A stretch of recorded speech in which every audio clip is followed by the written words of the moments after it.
আসসালামু আলাইকুম আমার সকল ইউটিউব বন্ধুরা। তো তোমরা সবাই কেমন আছো? আশা করি আল্লাহর রহমত ও দোয়াতে আলহামদুলিল্লাহ সবাই সুস্থ ভালো আছো। তো আলহামদুলিল্লাহ আমিও ভালো আছি। আর আজকে নতুন একটি ব্লগে তোমাদেরকে আমি রিঙ্কি নদিয়া জেলার ছোট্ট গ্রাম দীপচন্দ্রপুর থেকে স্বাগত জানাচ্ছি। আর আজকে কিন্তু একদম সকাল থেকে আমি তোমাদের সঙ্গে ব্লগটি শেয়ার করছি না। তোমরা বাইরের অবস্থাটা দেখেই বুঝতে পারছো এখন নিশ্চয়ই খুব সকাল না, কিন্তু আজকে হচ্ছে মানে সেই বৃষ্টি মেঘলা ওয়েদার আর কি।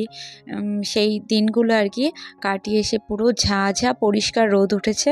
তো ওই জন্য আমি সকাল থেকে যেখানে যা কিছু ছিল সমস্ত কিছু ওই যে তার উপর নিচ ছাদ সব ভর্তি করে দিয়েছি, ঘরদোর পরিষ্কার করে মুছে নিয়েছি, বেড কভার চেঞ্জ করে নিয়েছি আর কি। তো আরও কিছু কাজ বাজ ছিল যেগুলো আমি সেরে নিয়েছি, আর অন ক্যামেরায় করতে গেলে ওগুলো অনেক লেট হয়ে যায়, ওই জন্য সেইগুলো আজকে আর তোমাদের সঙ্গে শেয়ার করিনি। তো এই যে এখন দুপুরে রান্না বান্না আমি চাপিয়ে দিয়েছি। তো আর একদিকে মেয়ে যেহেতু আমি আজকে ওটসের একটু খিচুড়ি বানিয়ে দিয়েছিলাম, তো সেটাই মেয়েকে এই রান্নার ফাঁকেই আমি খাইয়ে দেব। তো এখানে হচ্ছে আজকে মাছ হবে, তো মাছের জন্য একটু মশলাটা কষে নিচ্ছি।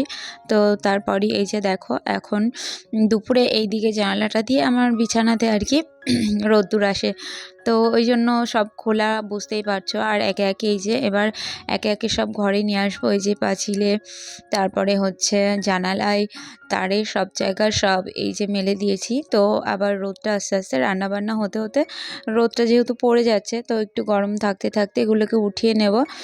তো ওই যে আমার এদিকে হচ্ছে রান্নাটাও কমপ্লিট হয়ে গেছে, মাছ করব তার সঙ্গে একটু সবজি করব।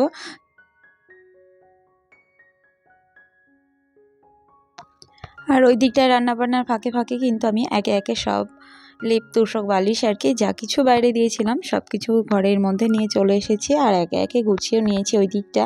আর এদিকে আজকে খুব একটা বাসনপত্র হয়নি, যেহেতু দুটোই মানে ওখানে রয়ে গেছে।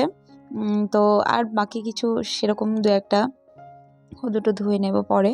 তো তারপর দুপুরে খাওয়া দাওয়া সেরে একটু রেস্ট নিয়ে তো বিকেলে চলে এসেছি আবারও আমার এই ঘরে। তো এই ঘরে যেহেতু চাদরটা কেচে দিয়েছিলাম, এটাকে আর চেঞ্জ করব না, কারণ আমরা এই ঘরটাতে খুবই কম থাকি বা সেরকম একটা ইউজ করা হয় না। আর সত্যি কথা বলতে কি আমাকে কিন্তু আমার বোন বা দিদি যাই বলে অনেকেই বলে হয়তো কৃপণ। মানে কথাটা বলার কারণ হচ্ছে মানে তোমরা ওই একই চাদর দেখতে দেখতে বোরিং হয়ে যাচ্ছ হয়তো, কিন্তু কি বলো তো আমি তো সেরকম ইউজ করি না, তো বারবার চেঞ্জ করার তো প্রশ্নই আসে না। আর আমি কিন্তু কৃপণ না, আসলে আমি আমার পরিস্থিতি জায়গা বুঝে তারপরে আমি ব্যয় করি। তো যেটা দিয়ে আমার এখনও চলবে সেটা শখের বশে বা সেই ফেসবুকে স্টোরির মতো আর কি, মানে পিছনে দুঃখ কষ্ট যাই থাকুক কারো স্টোরি দেখে সেই মনে আফসোস করা, এটা কিন্তু আমার পোষায় না। আমি সবসময় মনে করি যে আমি লোক দেখাতে গিয়ে যেন আমি নিজেকে একদম সেই আমি যেন কোনো কিছু লোক দেখাতে গিয়ে আর কি যে আমার মানে কাছে কিছুই রইলো না, অথচ বাইরে শো আপ করতে গিয়ে মানে সেই ভিতরটা ফাঁপা করে ফেললাম, আমি এটাতে মানে একদম অভ্যস্ত নই, তো পছন্দ করি না।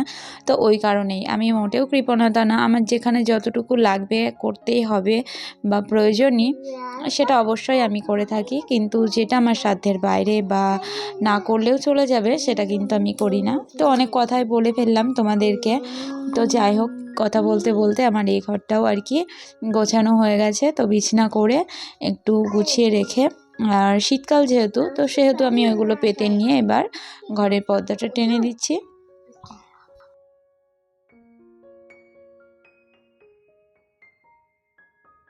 আর বাইরেও যা কিছু জামা কাপড় ছিল সব উঠিয়ে নিয়েছি উঠান টুটান ঝাড় দিয়ে।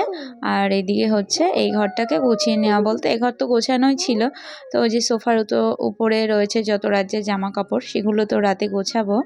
আর এই ঘরেও আর কি জানালা টানাগুলো আটকে নিয়ে এবার নিচে একটা পাটি পেতে, আর এই দিকটা একটা মানে আমার তো একটা কাপড়ের বানানোই রয়েছে যেটা ম্যাক্সিমাম টাইম আমার পাতায় থাকে আর কি। এই দিকটা যেহেতু রান্না বান্না হয় অল টাইম আমার ওখানে কাজ, আর এই ঘর তো প্রচণ্ডই ঠান্ডা বুঝতেই পারছো, তো সেই কারণেই কি ওটা পাতায় থাকে। তো এইদিকে এই ঘরটাও এইভাবে গুছিয়ে নিলাম। তো এভাবে আর কি আজকে সারাদিনটা এভাবেই কেটে গেল। আর তোমরা যারা সময় নষ্ট করে কিন্তু এখনও আমার সঙ্গে রয়েছো, আমি তো জানি না কারা, তো চাইলে একটা লাইক করতেই পারো, আর যদি চাও তো আমার চ্যানেলটিকে সাবস্ক্রাইব করে আমার পাশে থাকতেই পারো। আর ইতিমধ্যে আমার যে সকল বন্ধুরা সাবস্ক্রাইব করে দিয়েছো আমার চ্যানেলটিকে, তো তাদেরকে অসংখ্য অসংখ্য ধন্যবাদ জানাচ্ছি। তো এই যে এখন হচ্ছে সন্ধ্যা, মানে মেয়ের পাপা বাড়ি আসলে কিছু না কিছু খাবার আনে, তো আজকেও একটা খাবার এনেছে, তো সেটা আমাকে একটা খাইয়ে দিচ্ছে মেয়ে। তো তারপরই আমরা একটু চা টা খাবো, খেয়ে আর কি ছেলেকে নিয়ে একটু পড়তে বসাবো।